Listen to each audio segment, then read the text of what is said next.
The purpose of this record is to show you how to use your imagination to achieve your every desire. Most men are totally unaware of the creative power of imagination and invariably bow before the dictates of facts and accept life on the basis of the world without. But when you discover this creative power within yourself, you will boldly assert the supremacy of imagination and put all things in subjection to it. When the man speaks of God in man, he is totally unaware that this power called God in man is man's imagination. This is the creative power in man. There is nothing under heaven that is not plastic as potter's clay to the touch of the shaping spirit of imagination. Once a man said to me, "You know, Neville, I love to listen to you talk about imagination. But as I do so, I invariably touch the chair with my fingers and push my feet into the rug just to keep my sense of the reality and the profundity of things." Well, undoubtedly he is still touching the chair with his fingers and pushing his feet into the rug. But now let me tell you another one who didn't touch with her fingers and didn't push that foot of hers onto the board of the streetcar. It's the story of a young girl, just turned 17. It was Christmas Eve, and she is sad of heart. For that year, she had lost her father in an accident, and she's returning home to what seemed to be an empty house. She was untrained to do anything, so got herself a job as a waitress. This night is quite late, Christmas Eve. It's raining. The car is full of laughing boys and girls home for their Christmas vacation. And she couldn't conceal the tears. Luckily for her, as I said, it was raining. So she stuck her face into the heavens to mingle her tears with the rain. And then, holding the rail of the streetcar, this is what she did. She said, "This is not rain, but this is spray from the ocean. And this is not the salt of tears that I taste, but this is the salt of the sea in the wind.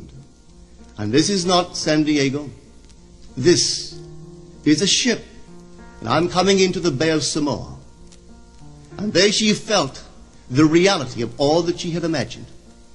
Then came the end of the journey, and all are out. 10 days later, this girl received a letter from a firm in Chicago saying that her aunt, several years before, when she sailed for Europe, deposited with them $3,000 with instructions that if she did not return to America, this money should be paid to her niece. They had just received information of the aunt's death and were now acting upon her instructions. 1 month later, this girl sailed for Samoa. As she came into the bay, it was late that night, and there was salt of the sea in the wind. It wasn't raining, but there was spray in the air, and she actually felt what she felt 1 month before, only this time she had realized her objective. Now this whole record is technique. I want to show you today how to put your wonderful imagination right into the feeling of your wish fulfilled, and let it remain there and fall asleep in that state. And I promise you from my own experience, you will realize the state in which you sleep if you could actually feel yourself right into the situation of your fulfilled desire and continue therein until you fall asleep. As you feel yourself right into it, remain in it until you give it all the tones of reality, until you give it all the sensory vividness of reality. As you do it, in that state, quietly fall into sleep. And in a way you will never know, you could never consciously devise the means that will be employed, you will find yourself moving across a series of events leading you towards the objective realization of this state. Now here is a practical technique. The first thing you do, you must know exactly what you want in this world. When you know exactly what you want, make as lifelike a representation as possible of what you would see and what you would touch and what you would do and physically moving in such a state. For example, suppose I wanted a home, but I had no money, but I still know what I want. without taking anything into consideration, I would make as lifelike a representation of the home that I would like, with all the things in it that I would want.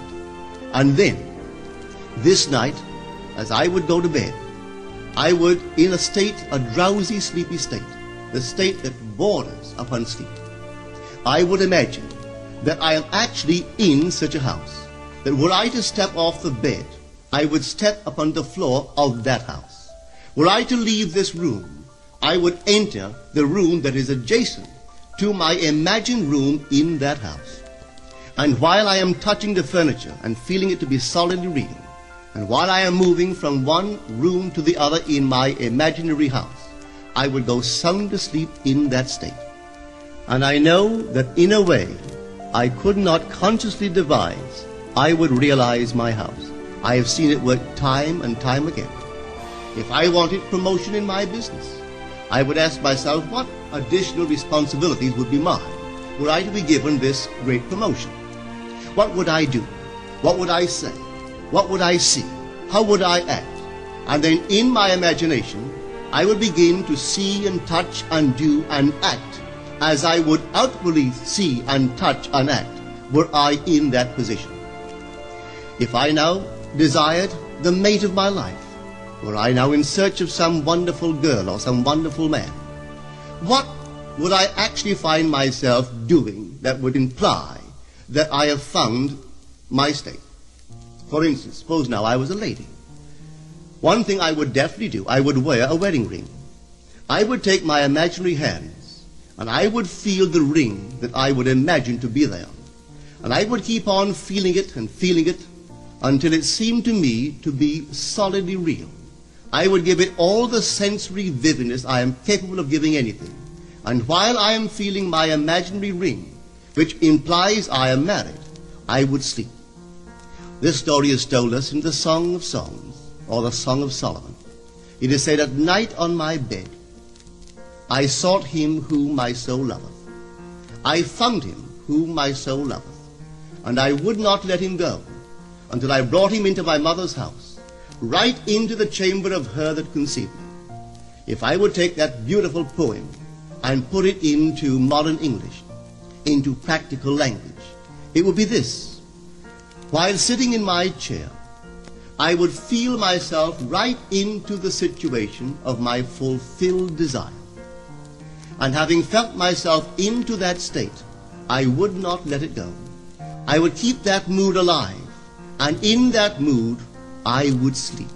That is, taking it right into my mother's chamber, into the chamber of her that conceived me. You know, people are totally unaware of this fantastic power of the imagination. But when man begins to discover this power within him, he never plays the part that he formerly played. He doesn't turn back and become just the reflective life. From here on in, he is the affecter of life. The secret of it is to center your imagination in the feeling of the wish fulfilled and remain therein.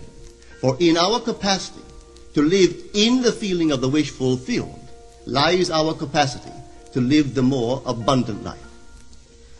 Most of us are afraid to imagine ourselves as important and noble individuals, secure in our contribution to the world, just because at the very moment that we start our assumption, reason and our senses deny the truth of our assumption. We seem to be in the grip of an unconscious urge which makes us cling desperately to the world of familiar things and resist all that threatens to tear us away from our familiar and seemingly safe moorings. But I appeal to you to try it. If you try it, you will discover this great wisdom of the ancients, for they told it to us in their own strange, wonderful, symbolical form. But unfortunately, you and I misinterpreted their stories and took it for history when they intended it as instruction to simply achieve our every objective. You see, imagination puts us inwardly in touch with a world of states. These states are existent, they are present now, but they are mere possibilities while we think of them. But they become overpoweringly real when we think from them and dwell in them. You know, there's a wide difference between thinking of what you want in this world and thinking from what you want. Let me tell you, when I first heard of the strange and wonderful power of the imagination, it was in 1933 in New York City. An old friend of mine taught it to me. He turned to the 14th of John, and this is what he read. In my Father's house are many mansions. If it were not so, I would have told you.